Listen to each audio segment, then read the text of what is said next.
Porque Tov Haverim Hakol Beseder.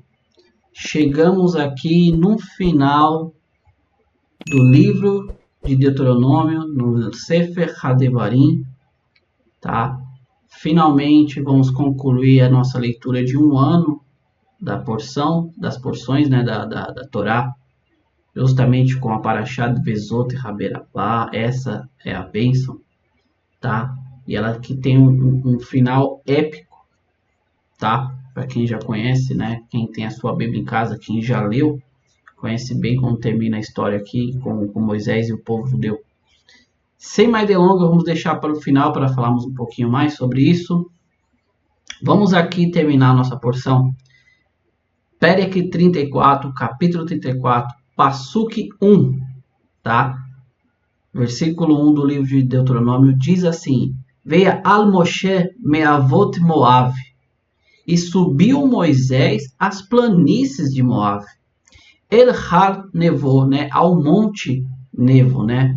Acho que é Nebo em português. Rosh Haspigah, Ashe al Penei Yechiro, né? Ou seja, a topo da colina, Rosh Haspigah, ao topo daquela colina, Ashe al Penei Yechiro, ou seja, que está diante de Jericó. Vai varechu Hashem et kol haaretz, e mostrou Deus, né, a ele, et kol haaretz, mostrou para Moisés toda a terra. Et hal Gilad ad Dan, ou seja, toda a terra desde Gileade até Dan. Esse é o nosso primeiro versículo aqui da nossa porção. E a partir daqui, como eu falei, vamos ler bastante do Urash, tá? Vamos encerrar essa nossa leitura aqui, como diz, com chave de ouro, tá? Porque é a conclusão daquilo que se iniciaria a história de todo o povo judeu e as nações, né? Os povos em volta. Eu vou deixar isso aqui para falar para o final, para nós entendermos melhor, tá? Então vamos lá. Então nós lemos esse primeiro versículo, que Moisés, ele sobe, né, até as planícies ali do Monte Nevo, e ao topo do cume, de frente de Jericó, e Deus mostra para ele toda a terra. Olha só, Kol Haaretz. Isso aqui é muito importante, tá? Desde ali de Dan, de Gad até Dan. Vamos lá. Rashi, ele já começa assim: há muitos níveis até o cume, mas Moshe os atravessou com um único passo. Tratado de Sotá, na página 13b do Talmud, fala, né, sobre isso, que Moshe, ele subiu vários níveis, tá? Só que Moshe os atravessou em um único passo. É elevação. Isso aqui é um conceito muito fundamental dentro do judaísmo. A elevação, né? Aí fala assim: Deus mostrou-lhe toda a terra de Gileade até Dan. Como eu te falei, Kol Haaretz. Deus mostrou-lhe toda a terra de Israel em sua época de paz e os opressores que futuramente iriam oprimi-la.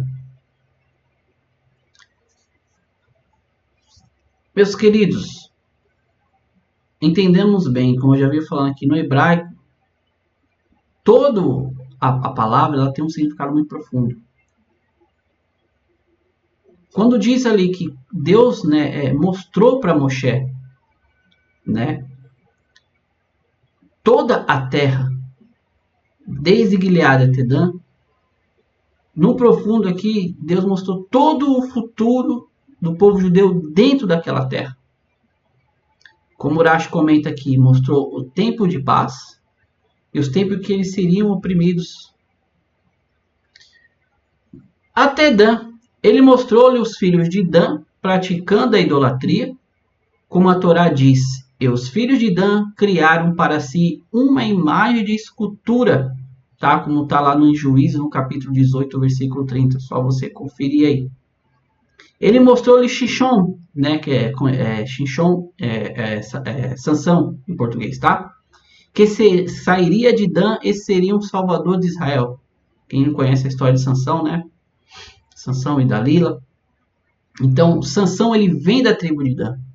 Por mais que Deus mostrou para Moshe o futuro da tribo de Dan, depois que tudo que Moshe já havia falado sobre o seu futuro, ele viu que Dan levantaria uma estátua de idolatria, de escultura. Só que Deus também mostrou o bem, mostrou Sansão, que viria da tribo de Dan, um dos juízes. Versículo 2: Toda Naphtali, a terra de Efraim e Menache, toda a terra de Judá, até o mar do oeste. Entendam bem comigo. Deus mostrou para Moshe, ele não havia adentrado na terra, ele subiu ao mais alto do topo do Monte Nebo ali.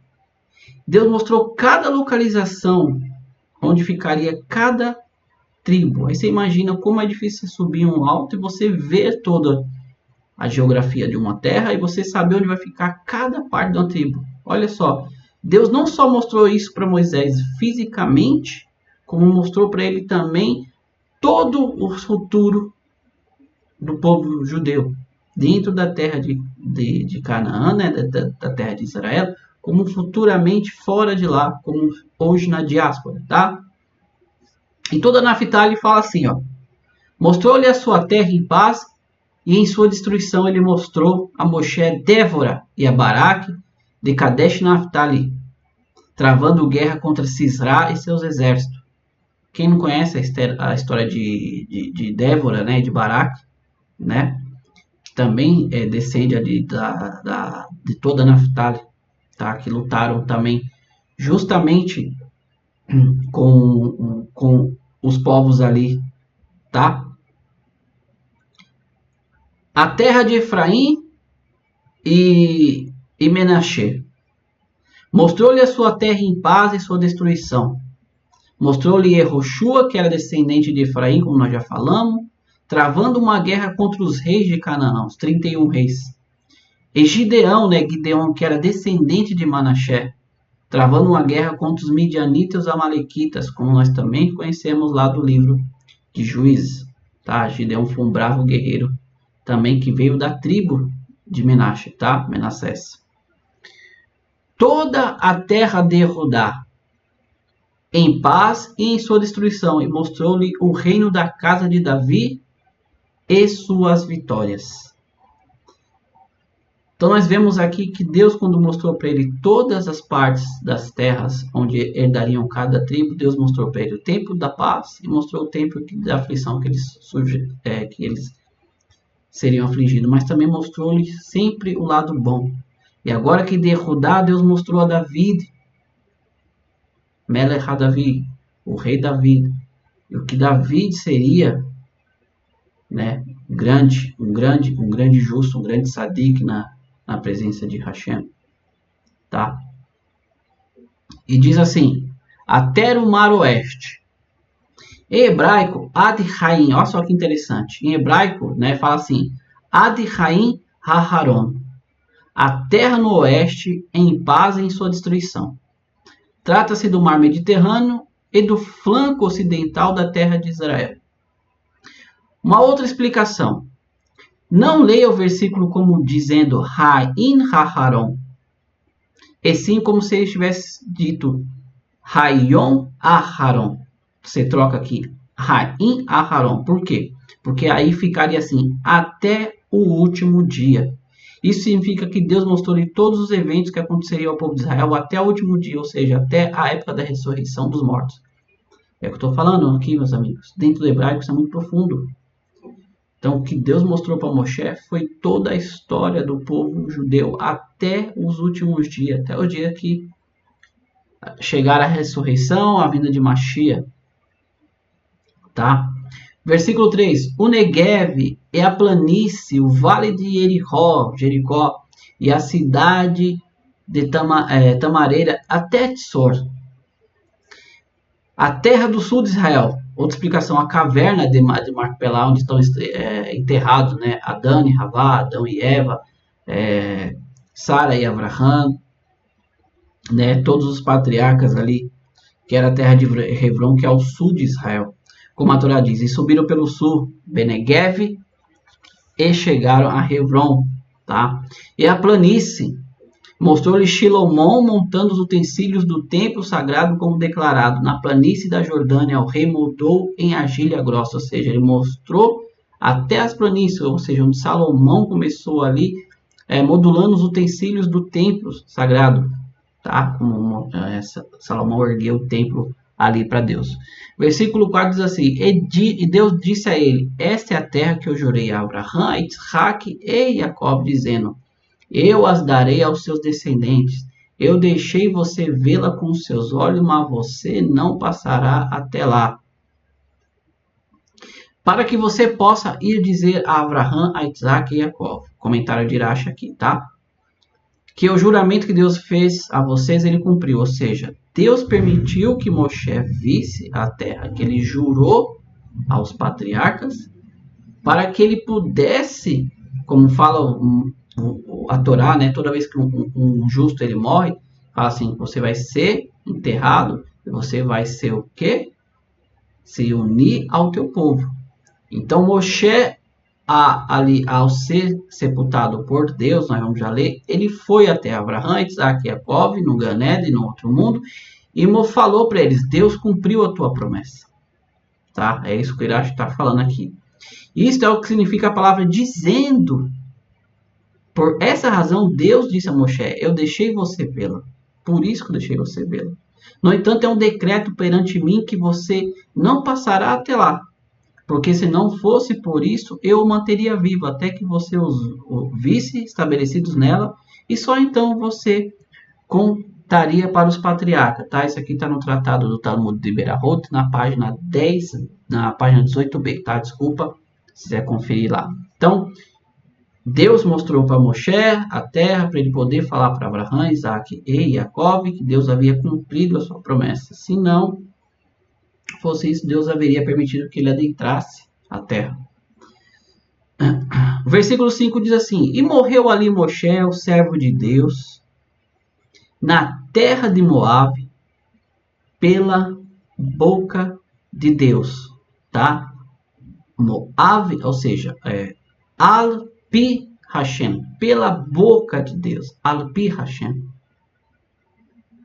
Olha só que interessante. A Irache ele nos comenta assim: seria possível que Moshe morrera e eu mesmo tivesse escrito e morreu Moshe? É uma pergunta. O Irache está questionando assim: tá, e Moisés morreu, como é que ele escreveu morreu Moshe? Aí ele traz a explicação aqui e fala assim: ó, ocorreu que Moshe escreveu até aqui. E Yehoshua, Josué, né, a partir de então, Rabi Meir disse: seria possível que no rolo da Torá estaria faltando alguma coisa?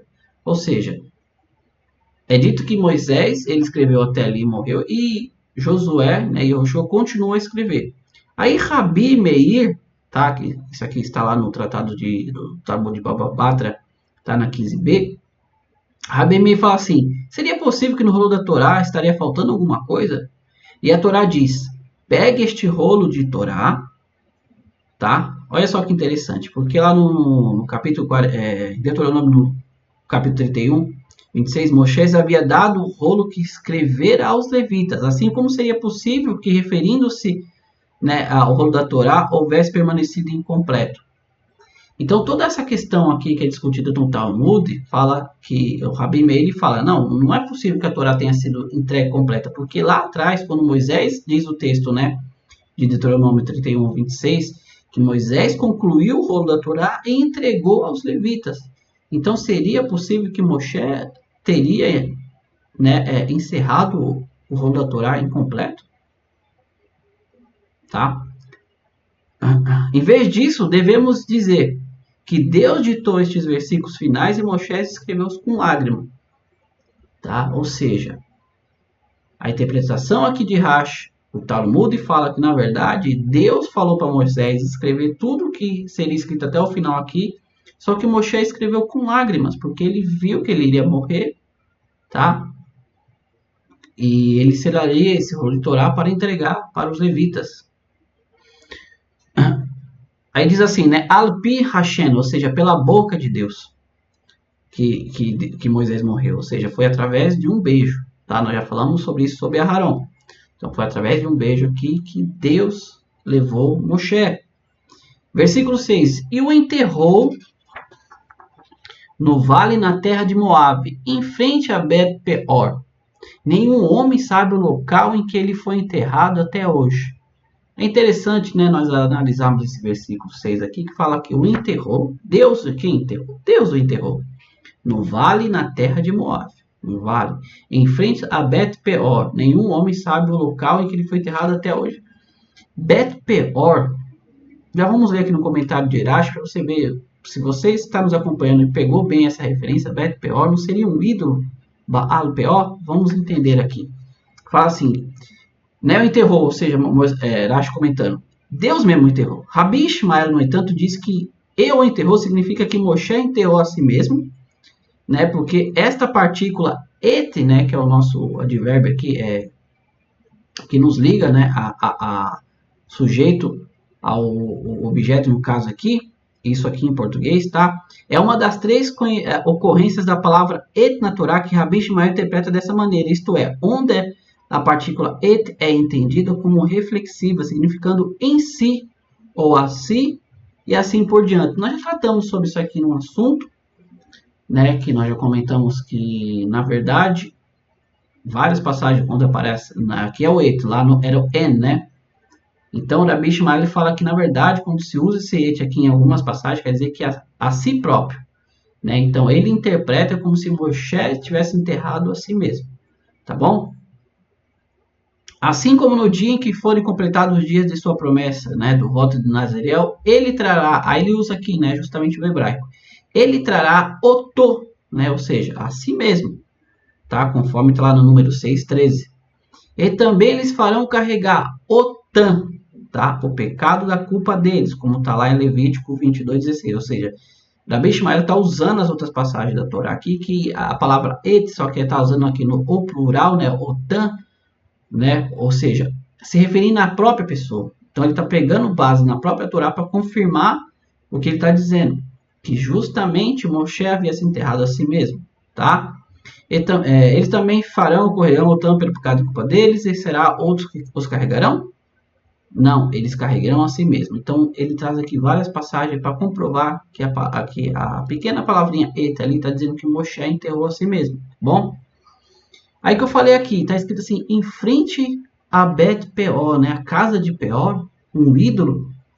Sua sepultura estava pronta lá desde os 6 dias da criação, para espiar os pecados realizados com Peor, tá? Então, Deus colocou o túmulo de Moshe justamente em frente a Bet-peor, que era um ídolo, para espiar pelos pecados daquele ídolo. Isso tinha sido comentado aqui, nós já vamos ler, que Deus criou algumas coisas entre o 6º dia e o Shabat. E uma dessas foi a sepultura de Moshe, tá? O próprio comentário já diz aqui, ó. O local onde foi enterrado Moshe foi uma das coisas criadas no crepúsculo da véspera do primeiro Shabat da criação, tá? Isso aqui tá lá no Perkei Avot, que é um tratado de Avot, tá? No capítulo 5, 6. É um dos assuntos que posteriormente também eu quero trazer aqui com vocês, é o Perkei Avot.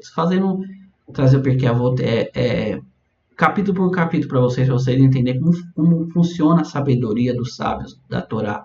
Tá? É muito importante. Versículo 7 diz assim, ó, Moshe tinha 120 anos quando faleceu. Seus olhos não obscureceram, nem seu vigor o abandonou. Tá? Nem mesmo depois que ele morreu, né? O comentário acha aqui. Nem seu vigor o abandonou, refere-se à umidade, né, à umidade natural do corpo. Assim, a frase significa, mesmo depois de sua morte, não houve decomposição, nem aparência do seu rosto. Ou seja, ele já tratou aqui numa parte muito mais profunda, que na verdade não quer dizer que seu vigor abandonou. Está falando que nem quando ele estava vivo, nem quando morto, seu corpo entrou em decomposição, tá? Versículo 8. Os filhos de Israel choraram por Moshe nas planícies de Moab por 30 dias. E os dias de lamentação de luto por Moshe chegaram ao fim. Moshe foi enlutado durante 30 dias. Rashi ele fala assim, os filhos de Israel. Olha como interessante. Vamos analisar, como eu falo aqui. Olha o hebraico. Está escrito assim, né? Benei Israel, os filhos de Israel. Apenas os homens. No entanto, a respeito do falecimento de Aharon, uma vez que ele costumava promover a paz e trazer a paz entre um homem e o outro, entre as esposas e seus maridos, está dito. Colbeit, né? Toda a casa de Israel chorou por ele, né? Como está escrito lá em Números 20, versículo 29. Ou seja, tanto homens como mulheres. É interessante nós notarmos aqui que o versículo diz que Benei Israel, né? Já quando Aharon morreu, fala Kol Beit Israel, toda a casa de Israel. Aí Irache ele traz essa interpretação dizendo que na verdade os homens choraram aqui por Moisés, só que quando Aharon morreu não foi só os homens, diz toda a casa de Israel, tanto mulheres, homens e crianças. Por quê? Nós já comentamos aqui sobre Aharon, só para nós relembrar, Aharon ele fazia a paz entre as pessoas, ele fazia a paz entre os amigos, entre esposa e marido, entre maridos e esposas. Então ele sempre estava dentro do acampamento de Israel procurando quem estava brigado, procurando fazer a paz entre eles. Então por isso que quando Aharon morreu, diz que Colbet Israel, ou seja, toda a casa de Israel chorou pela sua morte, enquanto Moshe simplesmente os homens chorou. Tá? É muito profundo esse assunto, eu não vou entrar tanto nele aqui para dizer essa diferença, tá bom? Mas vamos ficar aqui no comentário literal de Irache aqui, tá? Versículo 9 diz assim, ó. E Yehoshua, né, Josué, filho de Nun, estava repleto de espírito de sabedoria, porque Moshe colocou suas mãos sobre ele, os filhos de Israel o obedeceram, e eles fizeram como Deus ordenou a Moshe. Moshe já havia colocado suas mãos sobre Yehoshua, sobre Josué, e passado a sua sabedoria. Quando Moshe terminou, né, o seu passamento, por dizer assim, a sabedoria ainda mais então de Yehoshua acabou aumentando, tá? E o versículo diz que os filhos de Israel obedeceram, porque eles viram isso. E eles fizeram como Deus ordenou a Moshe. Que Deus ordenou a Moshe? Que eles obedecessem Yehoshua, porque agora ele queria levar eles até Eretz Israel, até a terra de Israel. Versículo 10. Nunca mais surgiu outro profeta em Israel como Moisés, que conhecia a Deus face a face. Rashi fala que tinha uma relação de familiaridade com ele, falava com ele no momento que quisesse, como diz o versículo. Agora eu subirei até Deus, né? Como diz lá em Êxodo 32, versículo 20.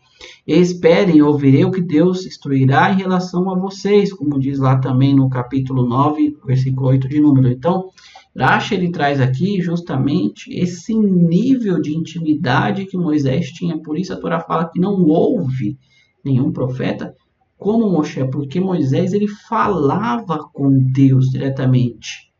Né? Ele traz duas referências aqui, né? Agora eu subirei a Deus, espere, eu ouvirei. Se você for analisar todos os neviinhos, profetas futuros da Torá, nenhum tinha essa intimidade que Moshe tinha para com Deus.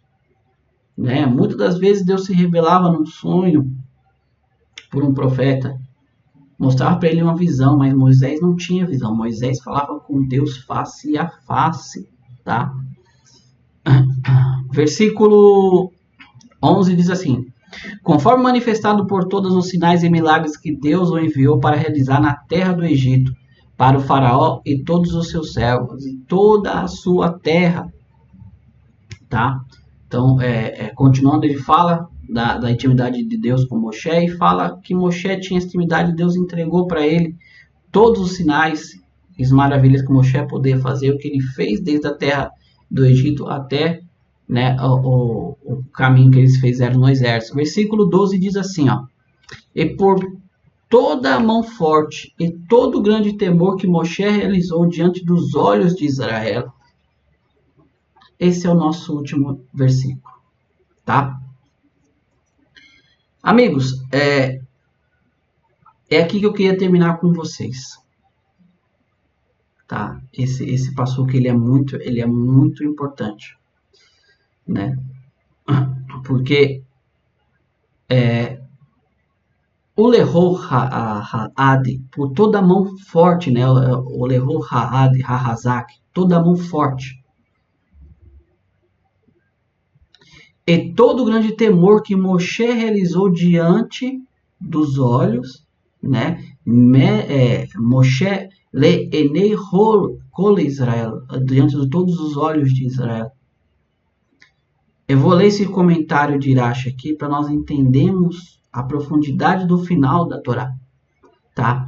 Diz assim: e por toda a mão forte que recebeu a Torá nas tábuas da lei com suas mãos, a referência não só ao poderio, mas porque ele recebeu nas suas próprias mãos as escritas de Deus, a Torá de Deus. E todo o grande temor refere-se aos milagres e às maravilhas que foram realizados para os filhos de Israel num grande e terrível deserto. E essa última parte aqui, ó. Leinei kol Israel, né? Diante dos olhos de todo Israel. Rashi fala assim: em referência ao incidente em que decidiu quebrar as tábuas da lei diante dos olhos dos filhos de Israel, como diz o versículo. Olha só. E quebrou-as diante de seus olhos, tá? Como diz lá no Deuteronômio 9:17. Deus concordou com a decisão de Moshe, como o versículo declara. Aqui tem um jogo de palavras no hebraico para nós podermos entender. Asher Shibartá, que você quebrou, né? Asher Shibartá, como diz lá no Êxodo 34:41. Aí fala assim: Deus diz a Moisés: Ish Korhamá, um trocadilho com as palavras Asher Shibartá. Você fez muito bem por tê-las quebrado. Nós entendemos, nós já comentamos aqui que sempre Rashi, né, nos ensina a nunca terminar uma leitura com alguma coisa ruim. Sempre terminar, ainda que seja com uma coisa boa. Aí você pode ler aqui e falar, tá, mas Rashi ele vem e comenta sobre a quebra das tábuas. Nós já comentamos que, na verdade, a quebra das tábuas da lei, ela foi com consentimento de Deus, como nós acabamos de ler aqui no trocadilho das palavras Seshibatá, que você quebrou. Conjuntamente, Ishal Hormá, um trocadilho para dizer que você fez muito bem em tê-las quebradas. Uma pequena história para você analisar isso aqui. Nós já contamos, mas só para nós encerrarmos. Imagine você que está para casar, tá? E a sua aliança é o seu compromisso com a sua futura esposa, com a sua noiva. E você está para entregar para sua noiva. Aí você acaba descobrindo, Deus nos livre, né, Hasve Shalom, que a sua noiva, ela o traiu. Aquela aliança que você ia dar para ela, você não a dá mais.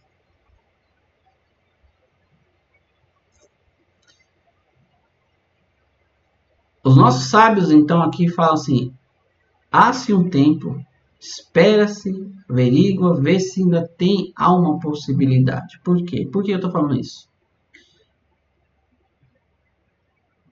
Quando Deus veio do Sinai ao povo de Israel, o Midrash nos conta que o Monte Sinai ele ficou sobre o povo judeu. Quem conhece o casamento judaico sabe que é feito, é estendido um pano, muitas vezes é um talit, tá? E é chamado de rupá, é uma cobertura, para simbolizar justamente quando Deus veio do Sinai sobre o povo judeu para entregar-lhes a sua Torá, que no caso aqui seria com referência à nossa aliança. O contrato de casamento com o povo judeu que Deus deu. Só que quando Deus vem para entregar, ele olha e vê que o povo havia se corrompido com o bezerro de ouro. Certo? O que Moshe faz como um bom judeu? Ele vai e quebra esse contrato, porque O primeiro mandamento e o segundo já diziam: eu sou o Senhor teu Deus, não terá outros deuses diante de mim. Já o segundo fala: não farás imagem de escultura. E justamente estava escrito isso na tábua. Moisés pega e quebra para que aquilo que estava escrito ainda não fosse inflamar e agravar mais a situação. Moshe tem toda aquela sessão ali de desgosto, quebra aquele contrato, é eliminado todos aqueles que participaram, ficando simplesmente a tribo de Levi ali fora. Moshe sobe novamente ao Har Sinai, ao Monte Sinai, tá? Isso tem tudo a ver com o dia de hoje, que é justamente dia 11 de 10 de 2024 que eu estou fazendo esse vídeo, tá? Com justamente o calendário judaico, que é hoje, é 9 de Tisrei, que é o dia de Yom Kippur, em qual essa situação aconteceu. Quando Moshe retorna com as novas tábuas, é dia 10 de Tisrei, dia que Deus perdoou o pecado do povo judeu com um bezerro de ouro.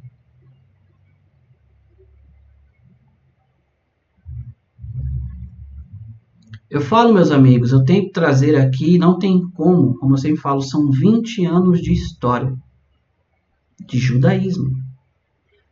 Tudo é ligado minuciosamente na Torá, com a nossa vida, com os dias. Prestem bem atenção. Hoje é dia 9 de Tisrei. Hoje se inicia Yom Kippur ao pôr do sol, às 17h50. Deus fala no livro de Levítico, no capítulo 16, no versículo 29, que é o 10º dia do 7º mês, que é justamente hoje, o mês de Tisrei. Vocês vão se afligir as vossas almas, nenhum trabalho vão fazer vocês, nem o natural, nem o convertido, o estrangeiro, que habita no meio de vocês. O versículo 30 fala assim: porque nesse dia, que Bayon Hazé, pois nesse dia será feita uma expiação por vós, uma expiação para pagar todos os vossos pecados perante Deus. Moshe vem com a tábua, Deus perdoou e Deus estipulou aquele dia 10 de Tisrei como um dia que todo aquele que se aproximasse dele nesse dia, afligisse as suas almas, seriam perdoados. O dia de Yom Kippur tem tudo a ver com o pecado do bezerro de ouro. Ele se iniciou após o pecado do bezerro de ouro. Ou seja, Deus falou para Moshe: se afasta desse povo, eu vou destruir todos eles e de você eu vou fazer uma nova nação. Moshe sobe durante mais 40 dias e 40 noites, ele pleiteia com Deus ali e fala: não, se você for fazer isso, me apague do livro que tu acabou de escrever, do livro da vida. Moshe fica durante 40 dias e 40 noites intercedendo para que Deus perdoe o pecado do bezerro de ouro. Deus perdoa, fala para ele agora ele talhar ali as pedras, subir, Deus escreve novamente, ou seja, Deus novamente faz um contrato, né? Ou seja, é descoberto ali toda a situação. Sobrou alguns que não se contaminaram, como a tribo de Levi. Então Deus perdoa e estipula esse dia 10, hoje à noite, o dia em que todo mundo que se aproximar de Deus, afligir as vossas almas, como nós fazemos hoje, um jejum de 25 horas, 25 às 26 horas, todo pecado entre nós e Deus serão perdoados. Então a Torá, aqui, Irache, ele não termina a Torá com algo pejorativo, negativo, ele termina com algo totalmente positivo, com justamente o perdão de Deus sobre a vida do povo judeu, como o nosso também hoje, se nós chegarmos a Deus nesse dia. Quando eu falei para vocês que é tudo ligado, não é que nada no mundo é desligado. Ainda que as nações, os povos, não entendam esse dia, a Torá ela termina a sua leitura justamente com o dia que Deus perdoa todos os pecados afligidos entre nós e eles.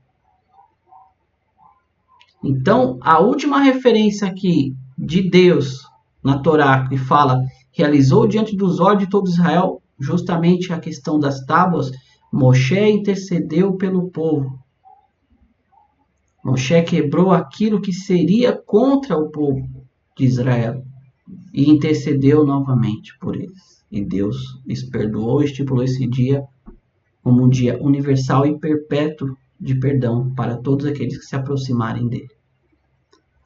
Meus amigos, esse é o final da nossa Torá. É um final, como eu disse, é esplêndido, é um final de Deus fala, se vocês se chegarem a mim nesse dia, eu perdoarei todos vocês. E assim Moisés encerra a Torá.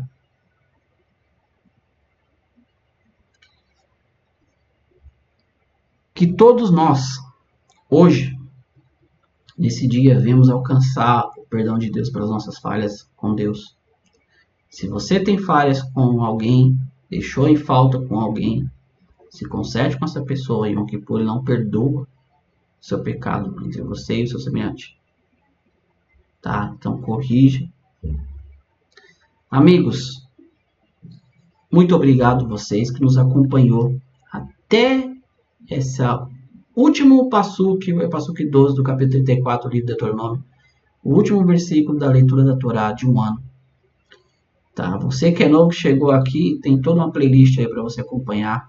Só lembrando, nós começamos aqui, quando eu comecei esse canal, a ideia era justamente trazer isso para vocês entenderem que tudo aquilo que vocês aprenderam lá atrás, na religião que usa a Torá e chama ela de Velho Testamento, querendo explicar o que não lhe pertence, eu trouxe esse canal para você entender qual é a interpretação correta dentro do judaísmo, dentro dos comentários aqui dos sábios da Torá, não de pessoas que não conhecem, não sabem o que é o hebraico, não sabiam o que era um costume judaico. Então eu trouxe esse canal para isso, só que eu comecei de ler Lechá, que é a paraxá que Deus fala para Abraão, vai para ti.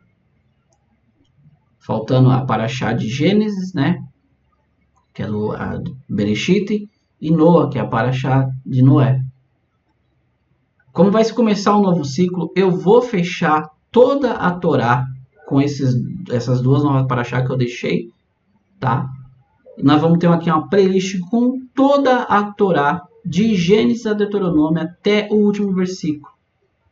Para você ler, você ver e rever e entender que tudo aquilo que você aprendeu lá atrás estava errado. Porque foram dados de terceiros, não deram da fonte, não te deram para beber da fonte verdadeira. Então você, meu amigo, que nos acompanhou até aqui, você que está vendo esse vídeo no dia de hoje, quer entender, pegue lá desde o começo e veja e entenda. Tá bom? Amigos, fiquem com Deus mais uma vez. Bekol Tov, tudo de bom, Atzlahá, sucesso e Parnassá sobre a sua vida, sustento vindo de Deus sobre nossas vidas. Que todos tenhamos, né, hoje, sexta-feira, um Gimá Hatimá Tová. Que nós sejamos selados para um bom final nesse Yom Kippur, para esse ano que está iniciando. Amigos, muito obrigado. Esse canal não vai parar, tá? Ele vai ter como é que fala? Ele vai ter uma pausa em relação, não vai ser mais diário. Eu posso trazer um short ou outro dependendo, tá? Mas nós vamos aqui trazer mais conteúdo judaico, vamos trazer a profundidade do que é Hassidut, vamos trazer o que é Kabbalah, vamos falar um pouquinho de Talmud, de Guemará, para você entender aquilo que deixaram de explicar para você e que explicaram errado. Tá? Esse é o propósito do meu canal. Existem dezenas, centenas de outros canais. Baruch Hashem, canal de rabinos aí com conhecimento, sabe, inexplicável. Aqui nesse meu canal eu estou trazendo para você entender a base, para você poder entender o que esses rabinos vão falar depois. Tá bom? Bekor Tov, tudo de bom. Todarabá, muito obrigado. Muita tzlachá, muito sucesso na vida de todos. Tá? Amigo, nos vemos no próximo vídeo, se Deus quiser. Que Mashiach se revele ainda hoje. E o Ant Mashiach não, nós criamos Mashiach hoje. Construa o terceiro Beit HaMikdash. Amém, amém. Todarabá, Lehi Traot. Até os próximos vídeos, meus amigos. Tchau, tchau. Tchau, tchau.